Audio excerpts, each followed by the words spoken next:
तो अगर आप भी साथ लें कि कोई मेरा शत्रु नहीं है और सबके प्रति मैत्री का भाव, यही विज्ञान था जिसके कारण भारतवर्ष के ऋषियों ने पत्थरों को पूजा, पहाड़ों को पूजा, नदियों को पूजा, जानवरों को पूजा। जिसने भी परमात्मा को जाना है, पाया है, किसी ने परमात्मा को सामने प्रकट होते हुए नहीं पाया है। परमात्मा सदैव मनुष्य के भीतर ही प्रकट होता है। जिन्होंने जाना उनका कहना है कि हम बिना किसी ऑब्जेक्ट के होश में रह ही नहीं सकते। और स्वयं का अनुभव करने का अर्थ है कि जब आप होशपूर्ण हो लेकिन आपका पूरा होश स्वयं पर हो, कोई ऑब्जेक्ट में आप उलझे न हो।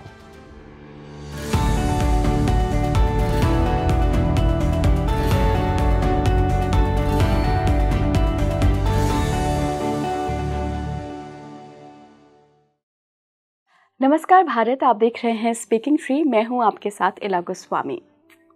आप सोचते होंगे कि अध्यात्म क्या है, स्पिरिचुअलिटी क्या है। आपने कई लोगों के मुंह से सुना होगा और आपको खुद भी ऐसा लगता होगा कि मैं बहुत अंदर से स्पिरिचुअल हूँ, क्योंकि मैं तो जाता हूँ मंदिर, मैं तो करता हूँ साधना, मैं तो करता हूँ मंत्र जाप। लेकिन स्पिरिचुअलिटी इससे बहुत आगे की बात है, बहुत बड़ी है स्पिरिचुअलिटी, बहुत गहरी है स्पिरिचुअल बातें।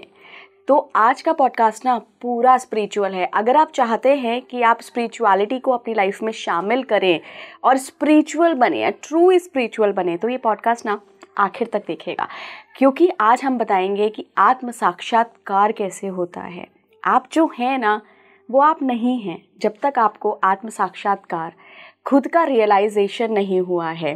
तो अगर आप चाहते हैं कि आप जानें कि आप कौन हैं, क्यों आए हैं इस पृथ्वी पर, आपको ही क्यों मनुष्य का जन्म मिला, तो ये पॉडकास्ट लास्ट तक ज़रूर देखिएगा और मुझे बताइएगा फिर कमेंट बॉक्स में कि रियलाइजेशन क्या हुआ आपको इस पूरी चर्चा को देखने के बाद। मेरे साथ बहुत खास मेहमान जुड़ रहे हैं जिनका पूरा एक साइंस है आत्म साक्षात्कार कराने का। साक्षी श्री महाराज जुड़ रहे हैं, स्पिरिचुअल गुरु हैं। बहुत बहुत स्वागत है गुरुजी आपका स्पीकिंग ट्री पर। नमस्ते, थैंक यू। गुरुजी, मैंने अपने दर्शकों को बताया है कि आज हम उनको आत्म साक्षात्कार की प्रक्रिया के बारे में बताएंगे। ब्यूटीफुल। कि कैसे होता है, चूंकि आप ये मूवमेंट खुद चला रहे हैं, आपका ये मिशन है कि हर इंसान जाने, अपने अंदर उतरे। आप टेक्निक्स भी बताते हैं। तो सबसे पहले गुरुजी, लोगों के मन में एक बहुत जेन्युइन क्वेश्चन आएगा कि यार मेरे को क्या जरूरत है आत्म साक्षात्कार की, मैं क्यों जानूं भाई, मुझे तो पता है मेरा नाम इला है, मुझे तो पता है जो भी देख रहे हैं उनका फलाना नाम है, मैं तो क्यों आया हूँ, नौकरी करने आया हूँ, बिजनेस करने आया हूँ, फैमिली को देखने आया हूँ, तो क्यों जरूरी है ये आत्म साक्षात्कार? इला जी, प्रश्न तो बहुत तर्कसंगत है, लेकिन मैं पूछूं, आत्म साक्षात्कार अगर नहीं जरूरी है तो फिर ये सारा अध्यात्म किस लिए करते हैं? अगर मैं आपसे ही पूछूं कि आप भी तो आध्यात्मिक हैं, आध्यात्मिक चैनल का संचालन कर रही हैं और आप ही मेन फिगर हैं जो प्रश्नों को पूछती हैं, प्रश्नों को खोजती हैं, प्रश्नों को उठाती हैं और प्रश्नों का समाधान इस तरह प्राप्त करती हैं कि लाखों करोड़ों लोगों का भला होता है उससे। तो आखिर इस आध्यात्मिक चैनल का उद्देश्य क्या है, मैं आपसे पूछता हूँ बेटा जी। लोगों के अंदर वो क्रांति पैदा करना, वो एक समझ, एक वो कॉन्शियसनेस का लेवल, उनका चेतना का स्तर शायद ऊपर उठाना। Okay, beautiful. बहुत अच्छी बात आपने कही कि चेतना का स्तर ऊपर उठाना। चेतना का स्तर ऊपर उठाने से होगा क्या, यही अध्यात्म का मेन या मुख्य विषय है। और मैं आपसे कहना चाहता हूँ कि इस संपूर्ण अस्तित्व को दो भागों में बांटा जा सकता है। एक सारा दृश्य जगत जो इन आंखों से दिखाई पड़ता है, ये पदार्थ का जगत है जिसे जानने को हम कहते हैं विज्ञान। पदार्थ जगत के संबंध में विशेष जानकारी का नाम ही विज्ञान है। और दूसरा आयाम है अस्तित्व का, इस दृश्य जगत को देखने वाला कौन है। एक देखने वाला है और दूसरा दृश्य जगत है। तो जो देखने वाला है वो कौन है, इसके संबंध में संपूर्ण जानकारी का नाम ही अध्यात्म है। अगर उसके बारे में आपने संपूर्ण जानकारी नहीं की तो अध्यात्म का कोई अर्थ नहीं है। अब प्रश्न उठता है कि ये देखने वाला कौन है, और फिर दूसरा इसी से जुड़ा हुआ महत्वपूर्ण प्रश्न है कि आखिर ये संपूर्ण अस्तित्व कैसे संचालित हो रहा है, जिसको हमने परमात्मा की संज्ञा दी है, आखिर वो परमात्मा कौन है। तो यही अध्यात्म जगत के मुख्य प्रश्न रहे हैं जिन पर सारी मनुष्यता अनंत काल से खोज कर रही है। मेरे पास बहुत सारे लोग आते हैं, कहते हैं गुरुदेव आप इतना बड़ा मूवमेंट चला रहे हैं, आप इतने बड़े गुरु हैं, इतना विख्यात हैं सारी दुनिया में, क्या आप मुझे परमात्मा को दिखा सकते हैं, परमात्मा से मिला सकते हैं, परमात्मा का साक्षात्कार करा सकते हैं। आपके मन में भी कभी कभी इलाजी ऐसा भाव उठता होगा कि आखिर परमात्मा को पाया जा सकता है, उसका साक्षात्कार किया जा सकता है या नहीं? बिल्कुल है? बिल्कुल गुरुजी। तो मैं यही कहता हूँ, ये मेरे जीवन के अनुभव का विषय है कि परमात्मा कभी सामने से किसी को नहीं मिला है। जिसने भी परमात्मा को जाना है, पाया है, किसी ने परमात्मा को सामने प्रकट होते हुए नहीं पाया है। परमात्मा सदैव मनुष्य के भीतर ही प्रकट होता है, पहली महत्वपूर्ण बात है। और वह मनुष्य के भीतर परम शांति, परम आनंद के रूप में ही प्रकट होता है। जिसके भीतर भी प्रकट हुआ, जिसको भी मिला, उसको भीतर ही मिला परम शांति और परम आनंद के रूप में। रमन महर्षि से किसी ने पूछा कि क्या आप मुझे ईश्वर को मिला सकते हैं, ईश्वर का दर्शन करा सकते हैं? रमन महर्षि ने कहा ये तो असंभव है, लेकिन अगर तुम्हारे भीतर गहरी प्यास हो गई हो तो मेरे सहयोग से तुम ईश्वरत्व को उपलब्ध हो सकते हो, यानी तुम ईश्वर बन सकते हो। लेकिन ईश्वर से मिलाया नहीं जा सकता है आपको, आपके बाहर कोई ईश्वर आपसे मिलने के लिए नहीं प्रकट होगा। यानी गॉडलीनेस, ईश्वरत्व एक अवस्था है जो आपको उपलब्ध होती है। वो कब उपलब्ध होती है? जब आप स्वयं का साक्षात्कार करते हैं, आत्म साक्षात्कार करते हैं। इसीलिए ऋषियों ने कहा तत्त्वमसि, यानी वो परमात्मा, वो अनंत ऊर्जा, तत्त्वमसि वो तू ही है। या जब शिष्य को समझ में आ गया, क्रांति हुई भीतर, तब शिष्य बोल उठा अहम ब्रह्मास्मि, यानी वो मैं स्वयं ही हूँ। तो पहली बात, वो आपके भीतर ही प्रकट होता है। लेकिन मेरी यात्रा भी इलाजी ऐसे ही शुरू हुई थी। मैं भी परमात्मा की खोज में रहा बहुत दिनों तक, लेकिन जब गहरे पहुंचा तो मुझे पता लगा कि पहले जो खोज रहा है परमात्मा को, वो कौन है, उसे ही जान लेना ज़्यादा उचित है। और उसको जान लेना ही परमात्मा को जान लेना है। स्वयं को जान लेना ही परमात्मा को प्राप्त कर लेना है। और मैं आपसे कहूँ, रामकृष्ण परमहंस एक बड़ी अद्भुत कहानी कहा करते थे। जहां भी जाते थे ये कहानी जरूर कहते थे। कुछ नवयुवक आनंद उत्सव मनाने के लिए रात्रि भोज का आयोजन करते हैं और खूब खाए पिए, शराब पिए और नशे में धुत हो गए। चांदनी रात थी, 12-1 बजे के बाद उन्होंने सोचा चलो बाहर निकलकर नौका विहार करते हैं, चांदनी रात में नौका विहार का आनंद लेते हैं। तो कोई 10-12 युवक खूब नशे में धुत नदी तट पर जाते हैं। एक नाव नदी तट पर खड़ी रहती है, उसमें बैठ जाते हैं और उसमें पतवारें रखी थी, पतवारें उठाते हैं और नाव चलाने लगते हैं।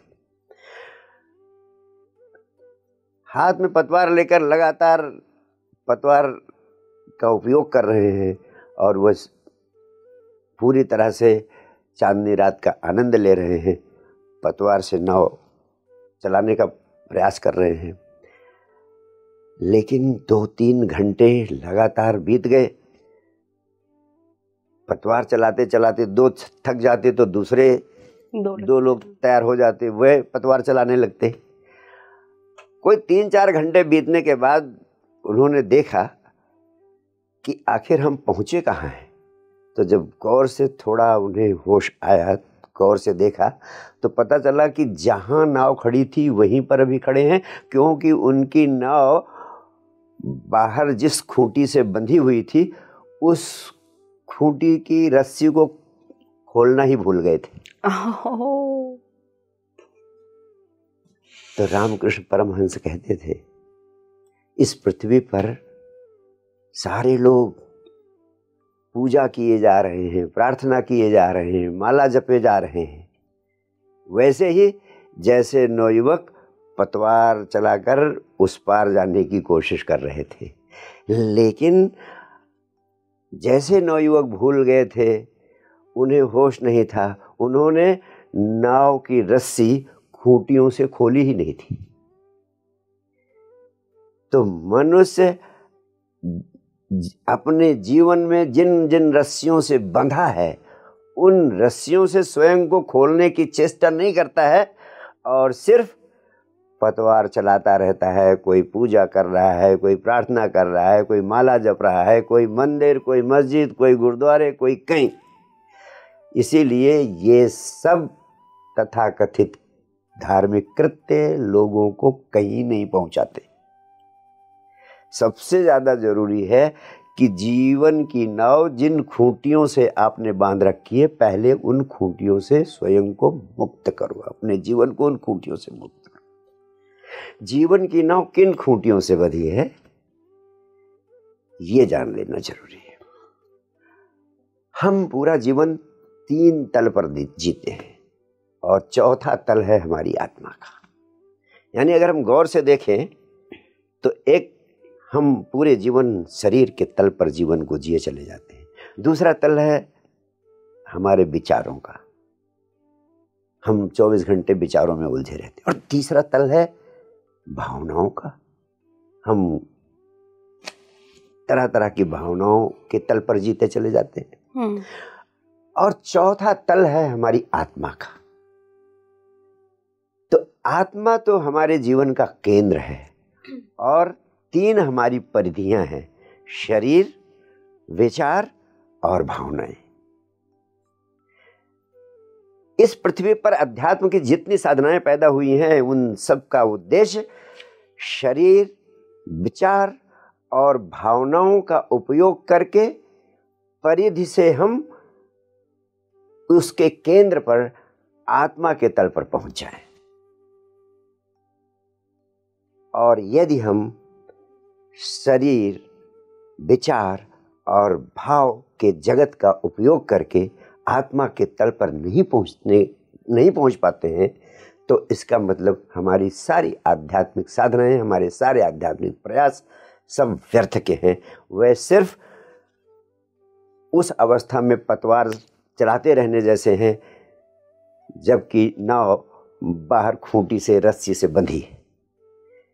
तो सबसे पहली बात मैं कहना चाहता हूं कि आत्म साक्षात्कार का विज्ञान मनुष्य जीवन को इन 3 तलों पर जो खूंटियां बंधी हैं उनसे मुक्त करने का विज्ञान है। गुरुजी, आपको कब आत्म साक्षात्कार हुआ? कौन से, मतलब कितने साल पहले, और वो अनुभव क्या था? क्योंकि लोग जानना चाहेंगे कि उसके बाद होता क्या है। वास्तव में ये बड़ी महत्वपूर्ण बात आपने पूछी है और इसके सूत्र कोई जब मैं लगभग 9 साल की उम्र का था उस समय की एक घटना से जुड़े हैं।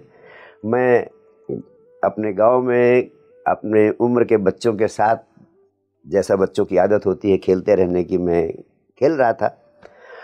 और हमारे गांव में एक बहुत ही पॉपुलर खेल था कि हम लोग जहाँ जैसे होते हैं अपनी जगह पर ही खड़े होके बहुत तेजी से घूमने लगते थे, यानी हाथ फैला के और चारों तरफ से वहीं अपनी जगह पे घूम रहे हैं। और तेजी से, इतना तेजी से घूमते हैं, इतना तेजी से घूमते हैं, इतना तेजी से कंपटीशन होता है कि कौन सबसे अधिक देर तक और बहुत अधिक तेजी से घूम रहा है।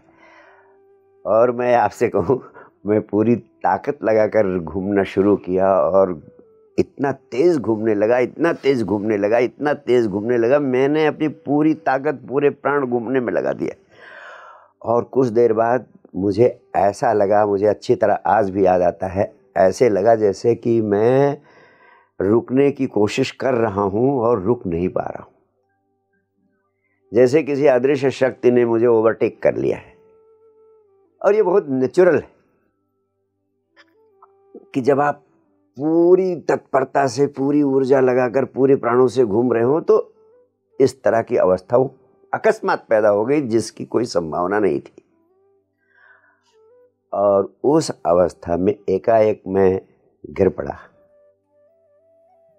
मुझे याद आता है कि जब मैं गिर पड़ा था, उस घबराहट में जब मैं रोकने की कोशिश कर रहा था, रुक नहीं पा रहा था, तब मुझे एक इतना अद्भुत आनंद का अनुभव हुआ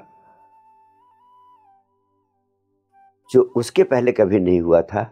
और जो उस घटना के बाद जब मुझे होश आया, उसके बाद मैं खोजता रहा बरसों तक कि वो फिर मुझे उस तरीके का आनंद का अनुभव हो जाए। बहुत मैंने घूमने की और कोशिश की, लेकिन वो हो नहीं पाया।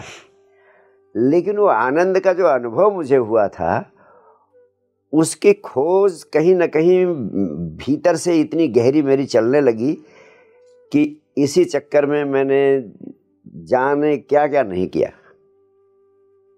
और उसी को जानने के लिए दुनिया भर के मैं जहाँ भी सुन लेता, गुरुओं के पास गया, ग्रंथों को पढ़ा, पूरे विद्यार्थी जीवन में ये सब करता रहा। और उसी प्रक्रिया में फिर ध्यान के अनुभव से गुजरा, फिर गुरु के साथ मेरा सानिध्य हुआ, और फिर घटनाएं इस तरह से घटी जो एक लंबी कहानी है। फिर कभी अवसर होगा तो आपको बताऊंगा। अभी तो बस इतना ही कहूँगा कि ये एक विशेष अवस्था में सतोरी का अनुभव था, यानी विचार शून्यता का अनुभव अकस्मात घटित हुआ। और उस विचार शून्यता के अनुभव से ये जो परम आनंद की प्रतीति हुई कुछ समय के लिए, जो कि काफ़ी देर तक थी मुझे, वो वास्तव में अद्भुत थी। और उसकी खोज मैं करता रहा। उसकी खोज का परिणाम ही था कि आज मैं आत्म साक्षात्कार का विज्ञान आपको और आपके माध्यम से सारी दुनिया को उपलब्ध कराने का प्रयास कर रहा हूँ। बिल्कुल गुरुजी। तो मुझे आपके अनुभव से गुरुजी समझ में आया कि अनुभव से ही शुरुआत होती है आत्म साक्षात्कार की जर्नी। जब तक आपको कुछ अनुभव नहीं होगा, आप कैसे पहचानेंगे कि मुझे ये चीज़ जाननी है? ब्यूटीफुल। बट ये अनुभव कैसे हो इलाजी, उसी लिए आपको मैं इस विज्ञान के संबंध में कुछ महत्वपूर्ण बातें बताना चाहता हूँ। बिल्कुल गुरुजी। पहली बात है कि हम कितना भी धर्म के नाम पर कुछ भी करते रहेंगे, वो अनुभव हमें नहीं उपलब्ध हो सकता है। मैं अपने प्राणों के अनुभव का सत्य आपसे कह रहा हूँ। अगर उस अनुभव को पाना है तो समझ की क्रांति ज़रूरी है। जैसा मैंने कहा कि पहले हमारा जीवन कहाँ कहाँ बंधा है। मैंने कहा हमारे जीवन के केंद्र में हमारी आत्मा है, और लेकिन हम 3 तलों पर बंधे हुए हैं। हम शरीर, विचार और भावना के तल पर बंधे हुए। हम सोचते हैं कि यह शरीर ही मैं हूँ। शरीर का होना ही स्वयं का होना मान लेते हैं। We become identified with the body. Secondly, हम जो सोचते हैं, विचार करते हैं, हम कहते हैं हमारा विचार, जैसे कि ये विचार और हम एक ही हैं। We become identified with the mind, our thoughts. और तीसरे जो हमारी भावनाएं हैं, इमोशंस हैं, काम, क्रोध, लोभ, ईर्ष्या, करुणा, प्रेम, ये सारी भावनाएं, हम भावनाओं को ही अपना होना मान लेते हैं। We become identified with the emotions. जबकि जिन्होंने जाना, उन्होंने चीख चीख कर कहा कि न तुम शरीर हो, न तुम विचार हो, न तुम भावनाएं हो, तुम शुद्ध चैतन्य, प्योर कॉन्शसनेस, आत्मा हो। तो आपकी चेतना या आत्मा जो इन 3 खूंटियों में उलझी हुई है, शरीर, विचार और भावना की, जब तक आप इन खूंटियों से अपनी चेतना को मुक्त नहीं करोगे, तब तक चेतना यानी आत्मा का, यानी स्वयं का अनुभव असंभव है।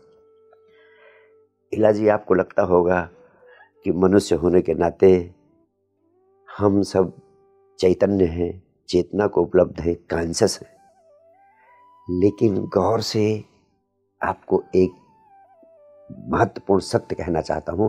गौर से देखें और बताएं, क्या आप कॉन्शियस हैं?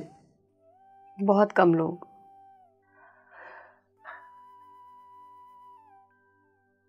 जिन्होंने जाना उनका कहना है कि हम बिना किसी ऑब्जेक्ट के होश में रह ही नहीं सकते, यानी हमारी चेतना हमेशा किसी ऑब्जेक्ट में उलझी रहती है। बिल्कुल। आप कोई काम कर रहे हैं, पढ़ रहे हैं तो किताब में उलझे हैं, बात कर रहे हैं तो जिससे बात कर रहे हैं उसमें उलझे हैं। Anything or thought, you are always involved. जितने समय आप जागती रहती हैं, किसी न किसी विषय में, किसी न किसी ऑब्जेक्ट में उलझी रहती। यस और नो? यस, बिल्कुल गुरुजी। तो यानी जब हम 1001 थिंग्स में उलझे हैं और जब हम उलझे नहीं होते हैं तब हम सो जाते हैं, तब हम होश में होते ही नहीं। और जब हम होश में हैं यानी चैतन्य हैं, तब हम किसी ऑब्जेक्ट में उलझे होते हैं। और स्वयं का अनुभव करने का अर्थ है कि जब आप होश पूर्ण हो, लेकिन आपका पूरा होश स्वयं पर हो, कोई ऑब्जेक्ट में आप उलझे ना हो, यानी जब आप स्वचेतन हो, यानी जब आप बिना किसी ऑब्जेक्ट के सेल्फ कॉन्शियस हो, उस स्वचेतन अवस्था को ही योग आत्म साक्षात्कार की अवस्था कहता है। Without any object you are conscious. इस अवस्था को उपलब्ध व्यक्ति ही आत्म साक्षात्कार को उपलब्ध हो जाता है। तो गुरुजी कुछ तरीका भी होगा आत्म साक्षात्कार करने? यस इलाजी, वो तरीका बहुत महत्वपूर्ण है। जैसा मैंने कहा, there are 1001 things where our consciousness is occupied. जी बिल्कुल। And being in a state when your consciousness is not occupied, that state of non-occupation of your consciousness, जब आपकी चेतना स्वचेतन है यानी स्वयं को उपलब्ध है, उस अवस्था को पाने के लिए ऑब्जेक्ट से मुक्त होना पड़ेगा, विषयों से मुक्त होने की कला से। तो हम तमाम विषयों के बारे में न जाकर, हमने अध्यात्म के वैज्ञानिकों ने देखा कि 3 मुख्य आयाम हैं, यही शरीर, विचार और भाव, जिनसे हजारों का, अनेक का जगत पैदा होता है। तो अगर इन तीनों से हम स्वयं को अलग होने की अवस्था में हो जाएं, तो हम स्वचेतन हो जाएंगे और आत्म साक्षात्कार हमें उपलब्ध हो जाएगा। तो मैं इन 3 तलों पर सारा अध्यात्म, शरीर, विचार और भावनाओं, इन तीनों से ही जो तादात्म्य की स्थिति, आइडेंटिफिकेशन की स्थिति, इनसे कभी अलग न हो पाने की स्थिति हमारी है, इससे मुक्त होने की कला, इनसे मुक्त होने का विज्ञान उपलब्ध कराता है। तो हम इन 3 तलों पर कैसे स्वयं को मुक्त कर सकते हैं, इस संबंध में मैं कुछ महत्वपूर्ण बातें आपसे करूंगा। बिल्कुल बोलिए। तो पहला महत्वपूर्ण आयाम है कि शरीर के तल पर हम अगर शुद्ध हों, विचारों के तल पर हम शुद्ध हों और भावनात्मक तल पर हम शुद्ध हों, तो शरीर शुद्धि, विचार शुद्धि और भाव शुद्धि की अवस्था अनिवार्य है। ये तो बड़ा मुश्किल है गुरुजी कलयुग में तो, और इतनी कॉम्पिटिटिव माहौल में ये मैं नहीं कह रही हूँ, ये जो लोग देख रहे हैं वो बिल्कुल कमेंट बॉक्स में बताएंगे कि हम हर दिन कॉम्पिटिटिव माहौल में रहते हैं, हम कैसे विचार। लेकिन ये इतना सरल है, और कैसे सरलता से प्राप्त किया जा सकता है, सिर्फ समझ आ जाए तो इसे इतनी सरलता से प्राप्त किया जा सकता है जिसका कोई हिसाब नहीं। लोग अधिकांश चीज़ों को इसलिए छोड़ देते हैं, कहते हैं बहुत कठिन। हाँ, स्पिरिचुअलिटी सबके लिए नहीं होती है, क्योंकि सबको कठिन लगती है। नहीं, कठिन लगती। जब मैं बचपन में था और किसी को साइकिल चलाते हुए देखता था आपको लगता होगा तो मैं सोचता था इतना टफ काम कैसे कर रहा है, लेकिन एक हफ्ते के अंदर थोड़ा सा अभ्यास किया और सिद्ध हो जाता, और सिद्ध हो गया। ऐसे ही अगर थोड़ा सा समय निकाल के इन चीज़ों को समझे, लोग समझने की कोशिश नहीं करते। जैसे आपने अभी इंस्टेंटली रिएक्ट किया कि गुरुजी शरीर शुद्धि बहुत कठिन है, और अभी शुद्धि ही नहीं, शुद्धि के साथ साथ दूसरा आयाम है उसके प्रति साक्षी भाव में होने का अभ्यास करना। शरीर के प्रति साक्षी भाव, विचारों के प्रति साक्षी भाव और भावनाओं के प्रति साक्षी। एक तो बाह्य साधना है, बाह्य साधना में हम इन तीनों तलों पर कैसे और अधिक शुद्धतम अवस्था को उपलब्ध हो सकते हैं। और दूसरा उपाय है कि इन तीनों के प्रति हमें साक्षी भाव को साधना है। तो शुद्धि और साक्षित्व से आत्म साक्षात्कार की घटना घट सकती है। अब मैं ये आपसे बताना चाहता हूँ, एक एक को करके मैं ले लेता हूँ जी।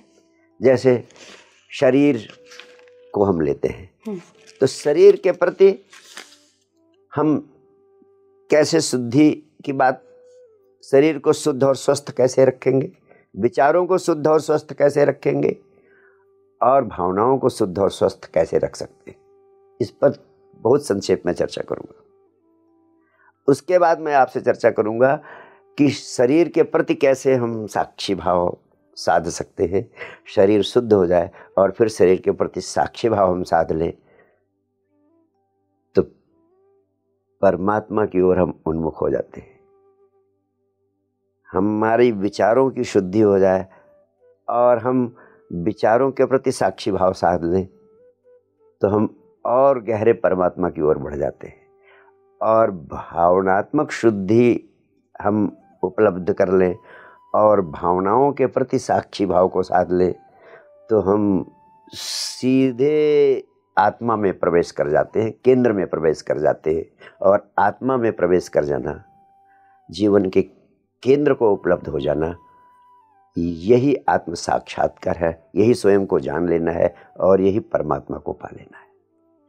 अब मैं चर्चा करूंगा कैसे तीनों तलों को हम शुद्ध कर सकते हैं, और फिर मैं चर्चा करूंगा एक एक करके तीनों तलों के प्रति साक्षी भाव कैसे साध सकते हैं। और अगर इसे गौर से सुन लें तो जन्मों का काम सिर्फ 1 घंटे सुन लेने से हो सकता है। इसीलिए मैं कहता हूं आत्म साक्षात्कार की घटना समझ की क्रांति का परिणाम है। पहली बात, मैं कोई ऐसी बात नहीं कहूँगा जो व्यावहारिक तल पर की नहीं जा सकती है, जो हमने नहीं किया है।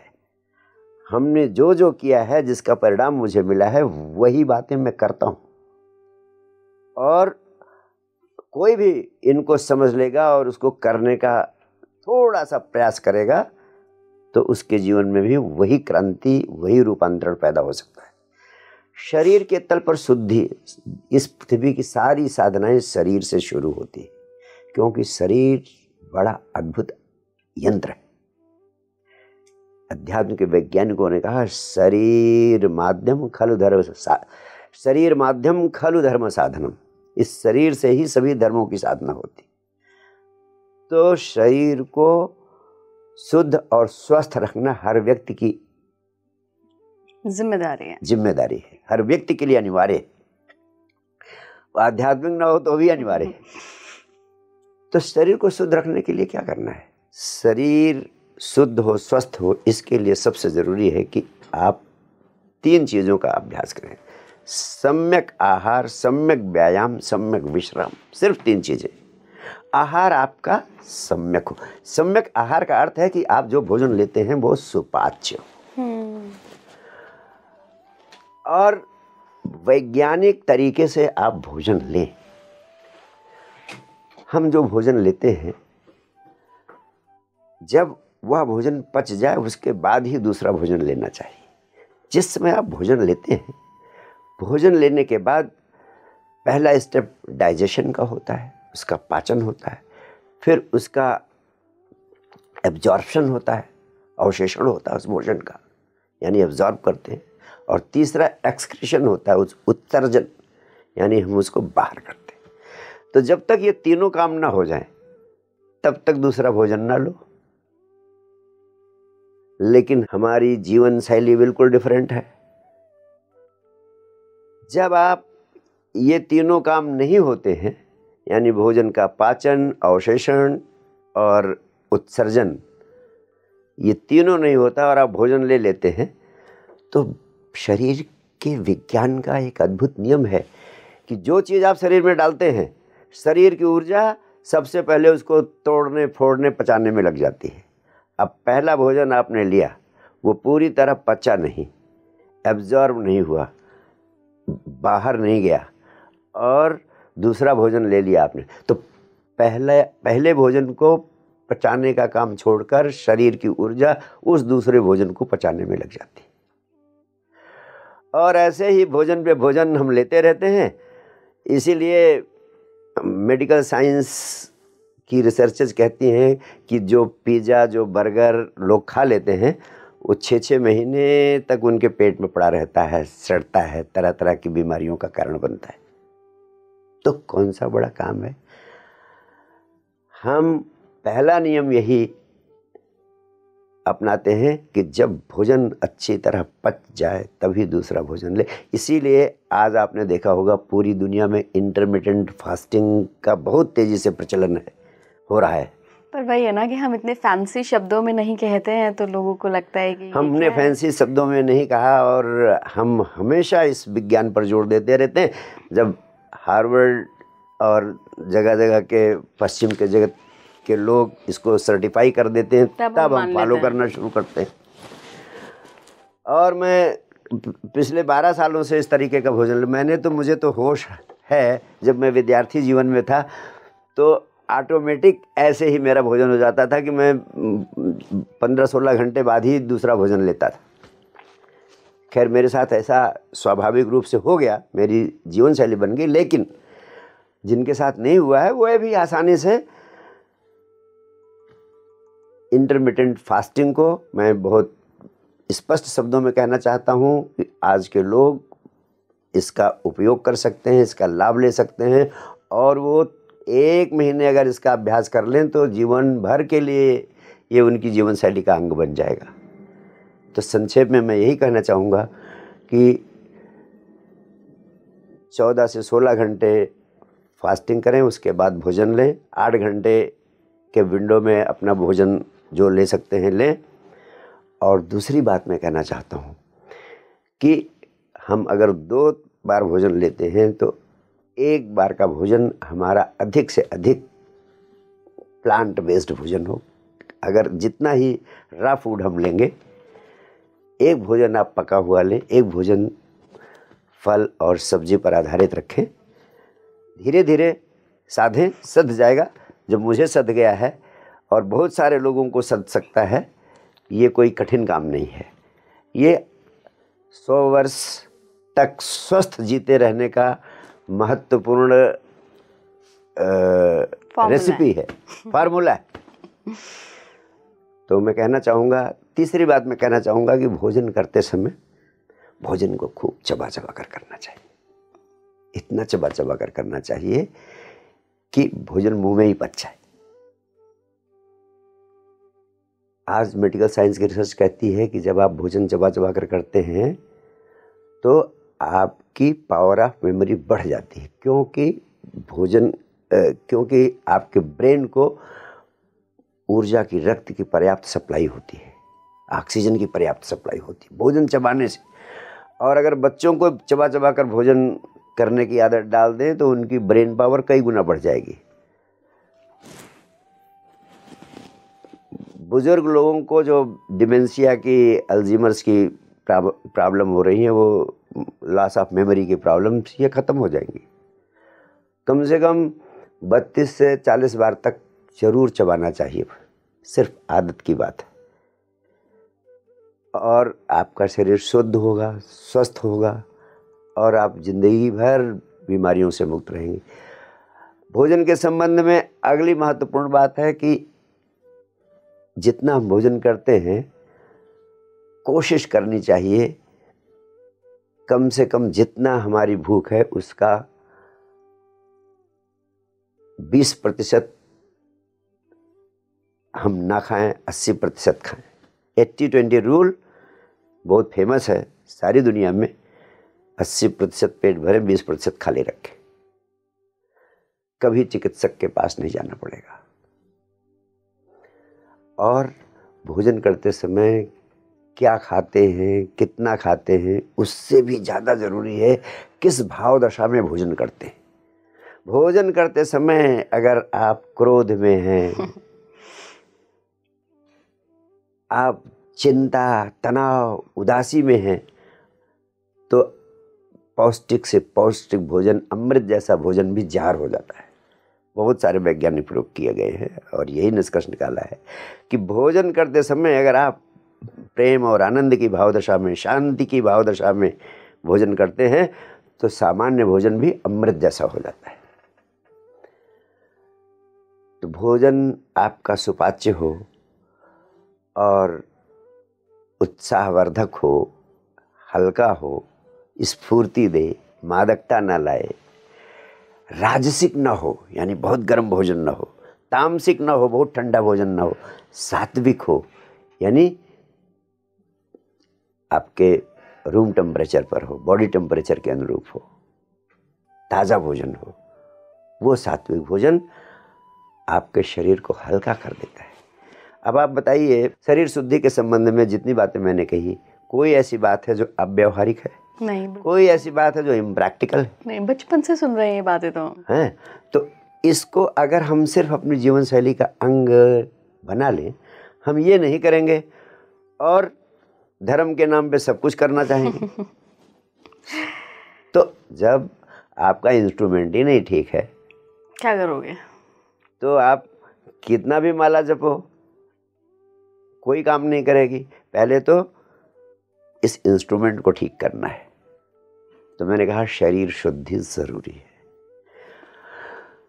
और दूसरा आयाम विचार शुद्धि, ये सबसे इम्पोर्टेंट है गुरुजी। विचार शुद्धि, पहला शरीर शुद्धि जरूरी है, दूसरा विचार शुद्धि है।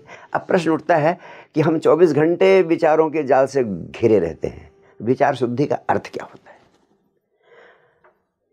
विचार शुद्धि का अर्थ होता है जो विचार हमें 24 घंटे बाहर के जगत में दौड़ाते हैं, दूसरों की तरफ ले जाते हैं, वे सारे अशुद्ध विचार। और जो विचार हमें भीतर की तरफ ले जाते हैं, स्वयं की तरफ ले जाते हैं, वह शुद्ध विचार। लेकिन जब आप संसार में रह रहे हैं तो संसार की वस्तुओं और व्यक्तियों के प्रति तो विचार जाएगा, इसलिए उसको मैं मना नहीं करता हूँ। संसार में जिन वस्तुओं और जिन व्यक्तियों की तरफ विचार ले जाना है ले जाएं, लेकिन सत्यम शिवम सुंदरम, जो शुभ है, जो शांति पैदा करने वाला है, जो आनंद पैदा करने वाला है, वो उसका स्रोत आपके भीतर है। सत्यम शिवम सुंदरम, इन तीनों का मूल स्रोत आपके भीतर है।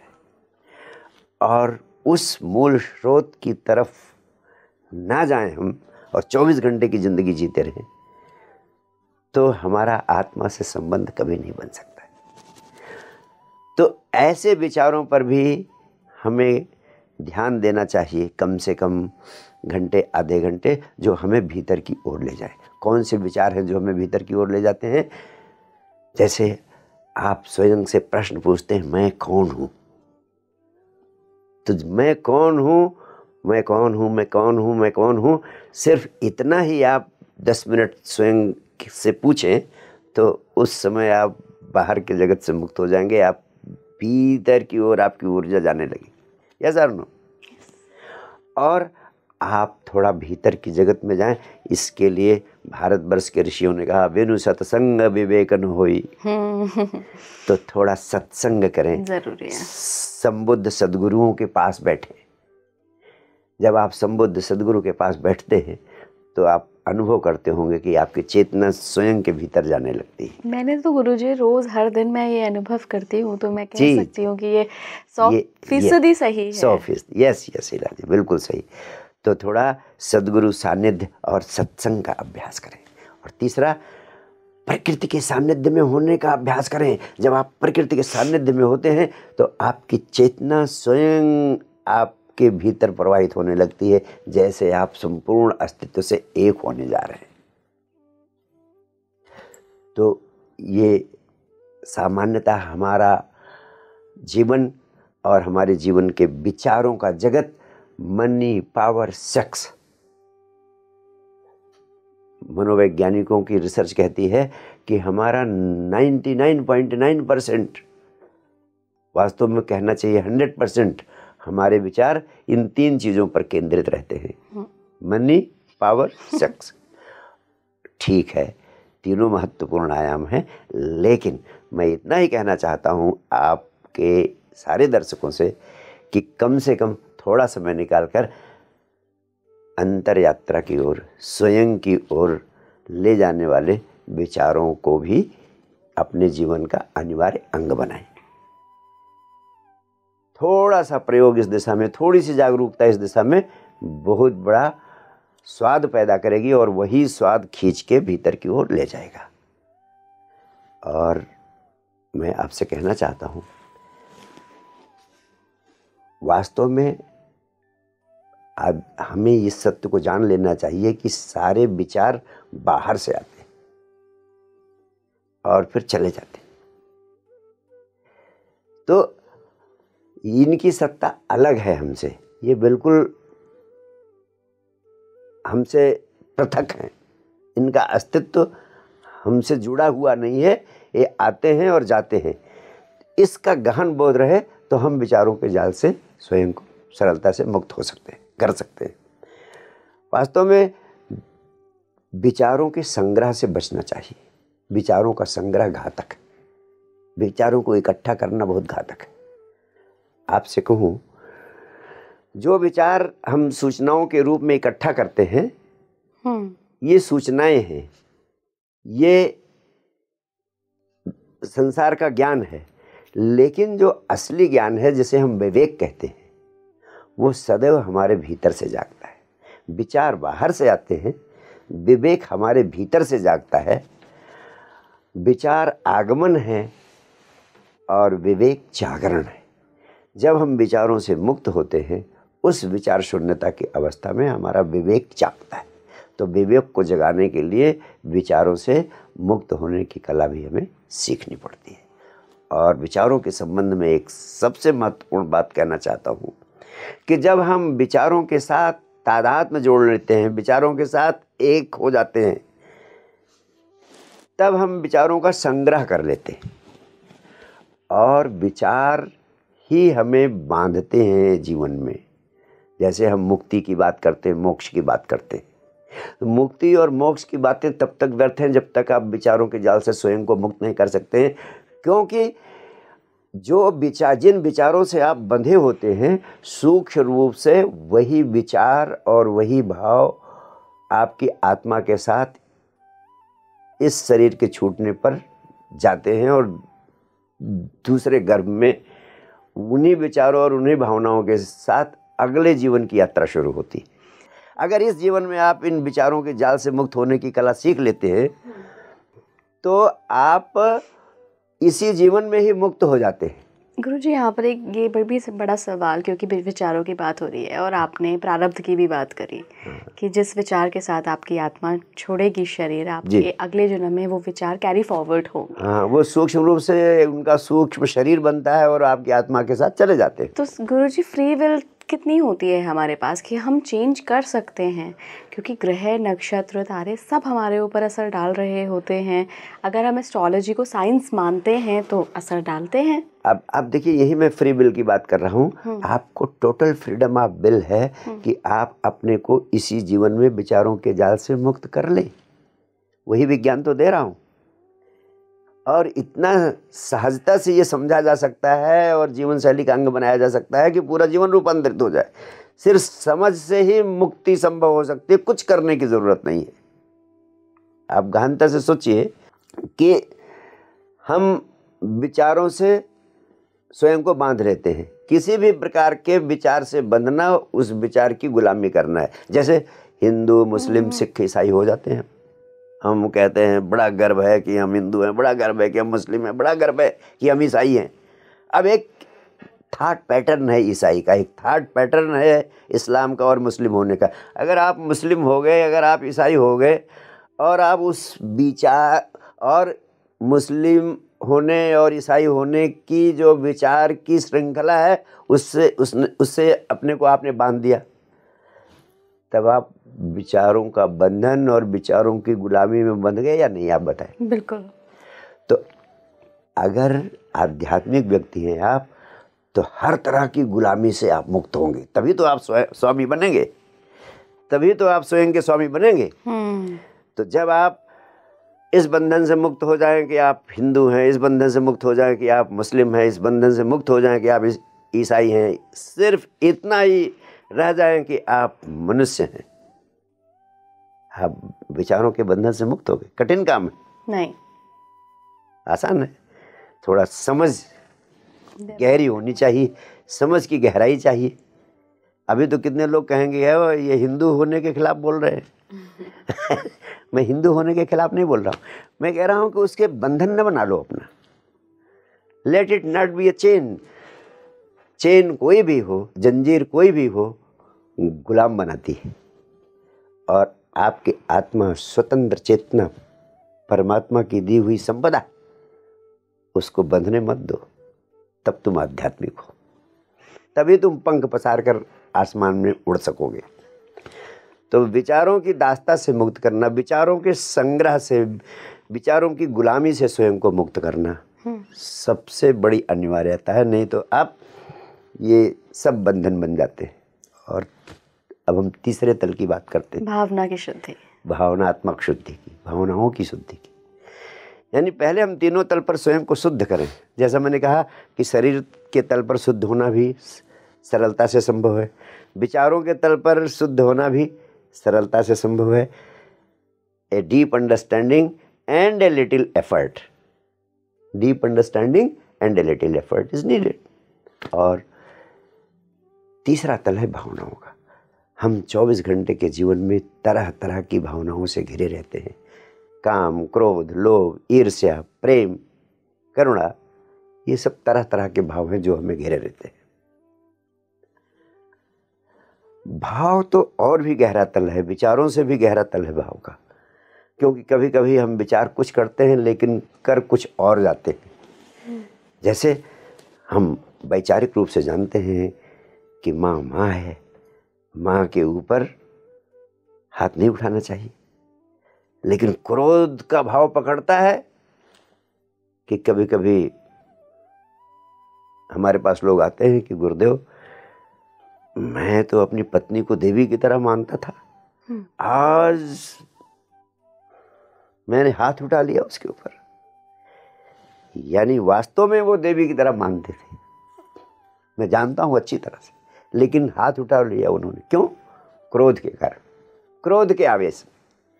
यानी विचारों से भी गहरा भाव है भावना का, विचारों से भी गहरा तल है भावना का। तो भाव हमें पकड़ते हैं और हमें गुलाम बना लेते हैं। तो पहले हमें भावनात्मक शुद्धि करनी होगी और फिर भावनाओं के प्रति साक्षी भाव की साधना करनी होगी। फिर हम भावनाओं के जाल से भी स्वयं को मुक्त कर लेंगे। कैसे भावनात्मक शुद्धि की जा सकती, इस संबंध में थोड़ी महत्वपूर्ण बातें करूंगा। अध्यात्म के वैज्ञानिकों ने गौर से देखा तो पाया कि 3 महत्वपूर्ण भाव हैं हमारे जीवन के। और हम उन तीनों भावों में ही जकड़े हुए, बंधे हुए, उन्हीं की गुलामी में रहते हुए जीवन बिताते चले जाते हैं। तो पहला भाव है जो इस जगत के व्यक्तियों और वस्तुओं के प्रति है, जिसे हम कहते हैं मैत्री भाव। कुछ भाव हैं जो हमें शुद्ध करते हैं, जो हमें शांति देते हैं, और दूसरे भाव हैं जो हमें उद्वेलित करते हैं, अशांत करते हैं, उत्तेजित करते हैं। तो पहले चरण में हमें उन भावों का अभ्यास करना चाहिए जो हमें शांति देते हैं, हमारे जीवन में आनंद की तरंग पैदा करते हैं, जो हमें भीतर से आकर्षित करते हैं, हर एक को आकर्षित करते हैं। वे शांति और शुभता के भाव, ऐसे तीन महत्वपूर्ण भाव हैं। पहला भाव जगत के व्यक्तियों और वस्तुओं के प्रति, उनके प्रति मैत्री भाव होना चाहिए। अगर हम सभी के प्रति मैत्री भाव साधें, भगवान महावीर से पूछा लोगों ने कि आपके धर्म का सार क्या है, तो उन्होंने कहा, मित्ति में सब भूयेषु वैरम मज्जन केवई। इस दुनिया में सभी प्राणियों से मेरी मित्रता है, कोई मेरा शत्रु नहीं, बस इतना ही मेरा धर्म है। तो अगर आप भी साथ लें कि कोई मेरा शत्रु नहीं है और सबके प्रति मैत्री का भाव, यहाँ तक कि जानवरों के प्रति भी, पशु पक्षी प्राणियों के प्रति भी मैत्री भाव, और यहाँ तक कि पत्थर पहाड़ों और नदियों के प्रति भी मैत्री का भाव। इस भाव को फैलाएं चारों तरफ। यही विज्ञान था जिसके कारण भारतवर्ष के ऋषियों ने पत्थरों को पूजा, पहाड़ों को पूजा, नदियों को पूजा, जानवरों को पूजा। हम चूहे को गणेश जी का वाहन मानते हैं, गणेश जी का वाहन मानते हैं, गरुड़। हमने चांद को, तारों को, सूरज को, सबको पूजा, सारे अस्तित्व को पूजा। यानी सबके प्रति मैत्री भाव को साधने का उपाय था, सबके प्रति मैत्री भाव को साधने की प्रक्रिया थी। तो पहला है मैत्री भाव, जगत के सभी प्राणियों के प्रति, सभी वस्तुओं के प्रति मैत्री भाव। दूसरा है, हम जिंदगी में कर्म के जगत से घिरे होते हैं, कोई ना कोई कर्म करते हैं। तो हर कर्म करने के प्रति हमारा भाव कैसा है?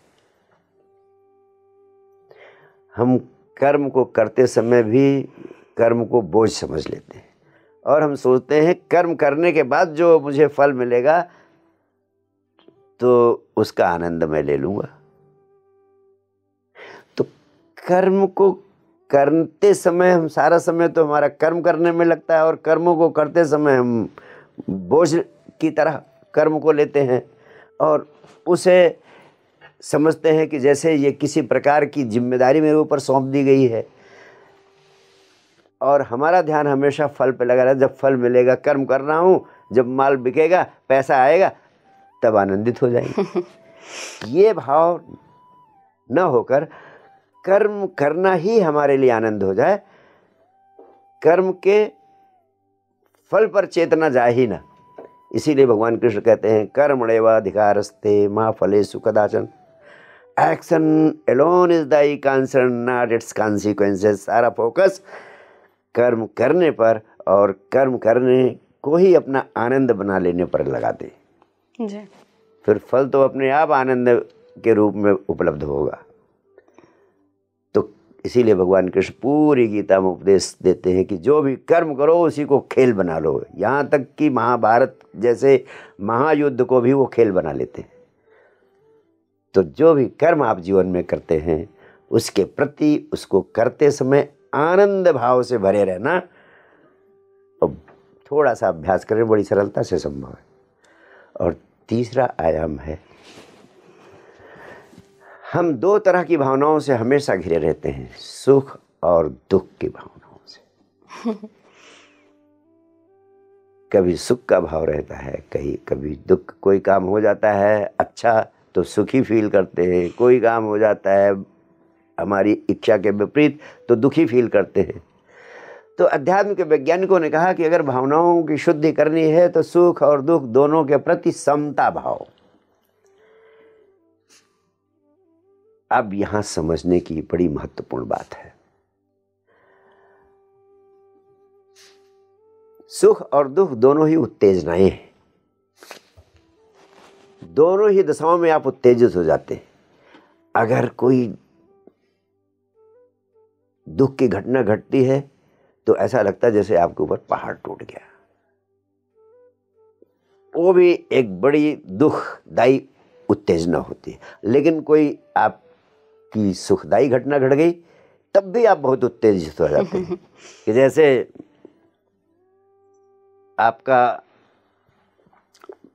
आपकी बहुत बड़ी उपलब्धि हो गई और आप फूल के कुप्पा हो जाते हैं। अध्यात्म के वैज्ञानिक कहते हैं जब ये दोनों घटनाएं घटे तो आप उत्तेजित ना हो, बस इतना ही जाने कि ये घटी और दोनों के प्रति, दोनों घटेंगी।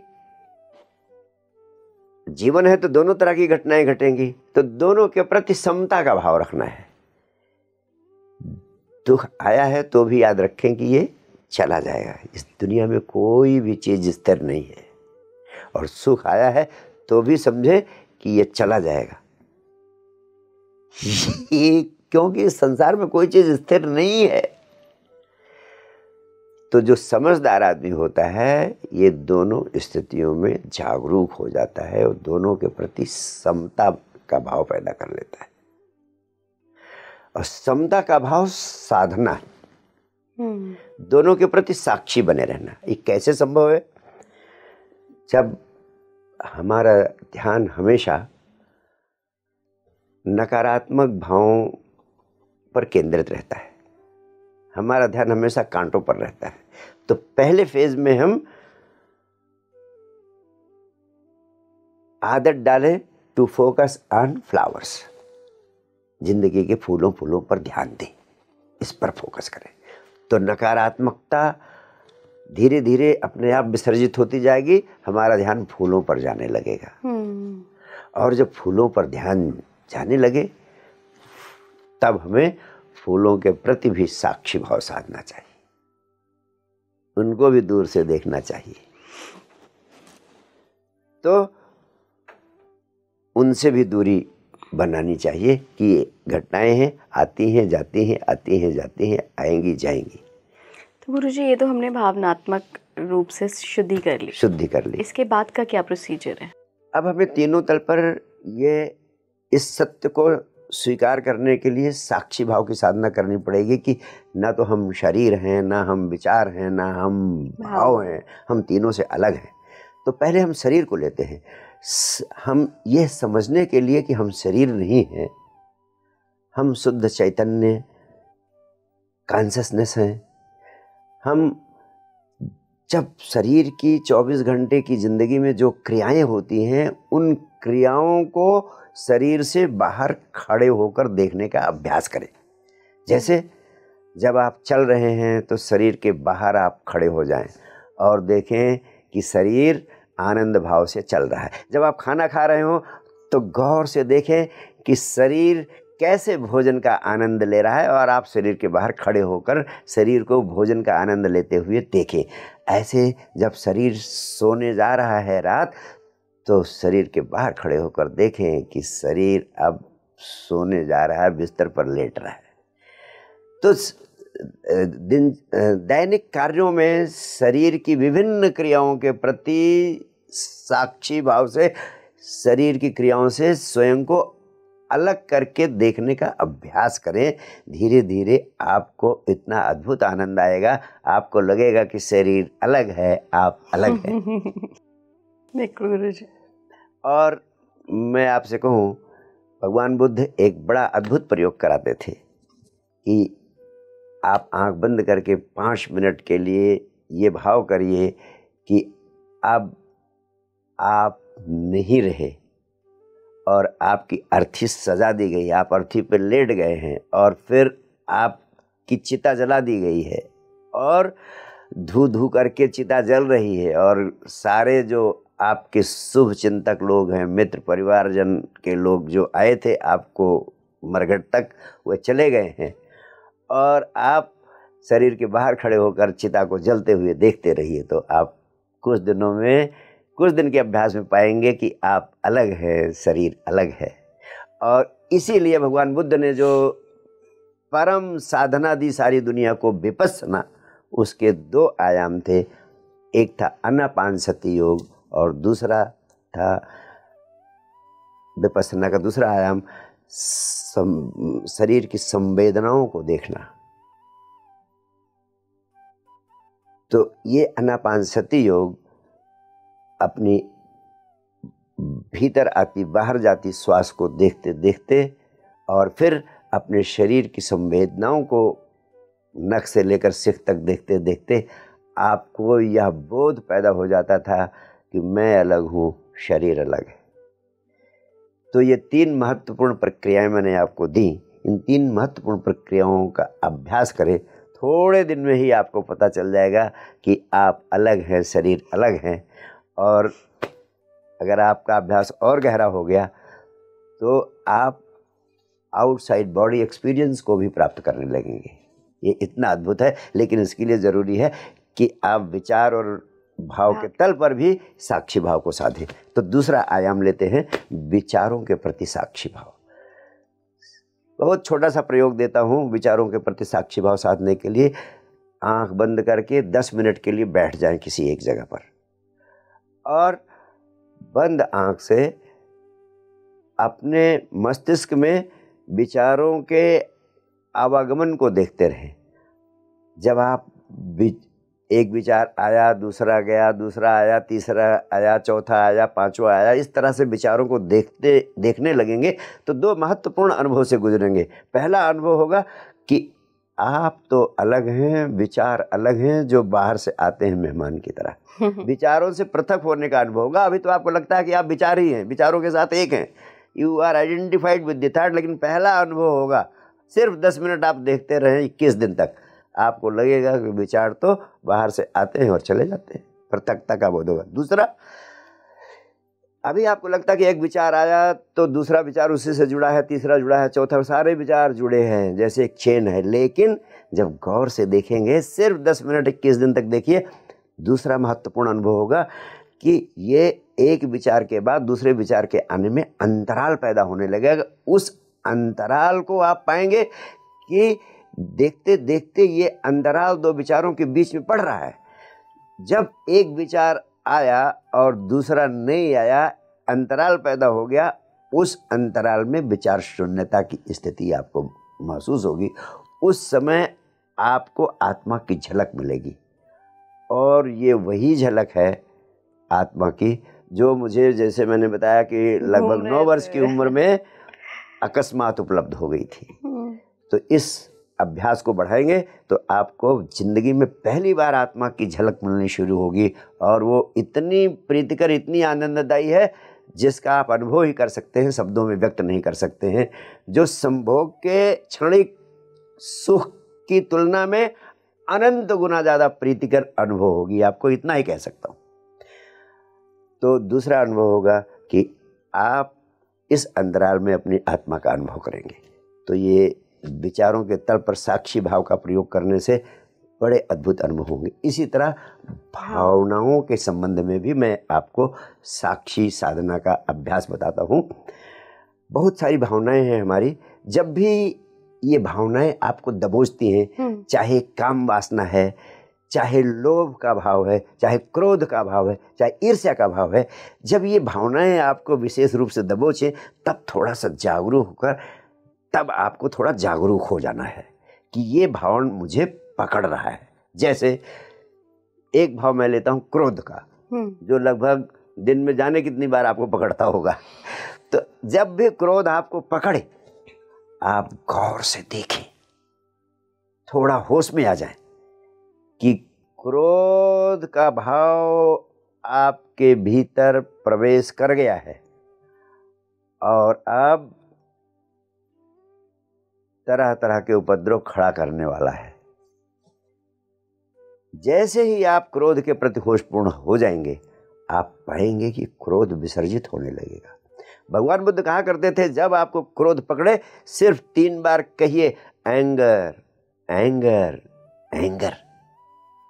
जितना समय लगेगा एंगर एंगर एंगर 3 बार कहने में, उतने समय में क्रोध आपका विलीन होने लगेगा, विसर्जित होने लगेगा। क्यों? क्योंकि एंगर एंगर कहते समय आप क्रोध के प्रति होशपूर्ण हो जाएंगे। जहाँ होश होता है वहाँ क्रोध नहीं हो सकता है, असंभव है। जब भी क्रोध होता है आप बेहोश हो जाते हैं, इसलिए क्रोध का शिकार हो जाते हैं। तो इन 3 तलों पर मैंने संक्षेप में आपसे साक्षी भाव को साधने के विज्ञान की चर्चा की, जो बहुत सरल है, बहुत सहज है। आप बड़ी सरलता से इसे साध सकते हैं और सिद्ध हो सकते हैं, और आत्म साक्षात्कार आपके जीवन का अनुभव बन सकता है।